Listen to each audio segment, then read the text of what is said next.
নমস্কার বন্ধুরা, আজকে রাতের খাবারে আমাদের চিকেন বিরিয়ানি। এই চিকেন বিরিয়ানিটা আনা হয়েছে সোদপুরের খেয়াঘর থেকে। আজকের দিনটা পুরোটাই আমার কেটেছে সোদপুরে, খুবই ব্যস্ততার সাথে, এবং একটি খুবই সুন্দর দিন আমি কাটিয়েছি সোদপুরে। এই ব্লগটা আমি কালকে দেব, আজকে আমি আর দিতে পারলাম না ব্যস্ততার সাথে, বা খুবই টায়ার্ড আমি। আর এই দেখুন ওদের চিকেন বিরিয়ানিটা কেমন খেয়াঘরে, সেটারই একটা রিভিউ আমি দিচ্ছি।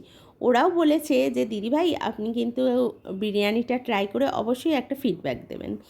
তো প্রথমে আমি পেঁয়াজ, একটু শসা আর একটু রায়তা, যেটা ওরাই দিয়েছে, ওটা দিয়ে একটু টেস্ট করে নিচ্ছি কেমন বিরিয়ানিটা লাগছে।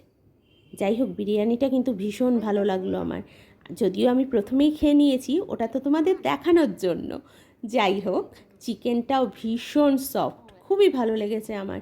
আর একটু স্পাইসি, যারা একটু স্পাইসি পছন্দ করো তাদের জন্য কিন্তু এটা দারুণ। টাটা।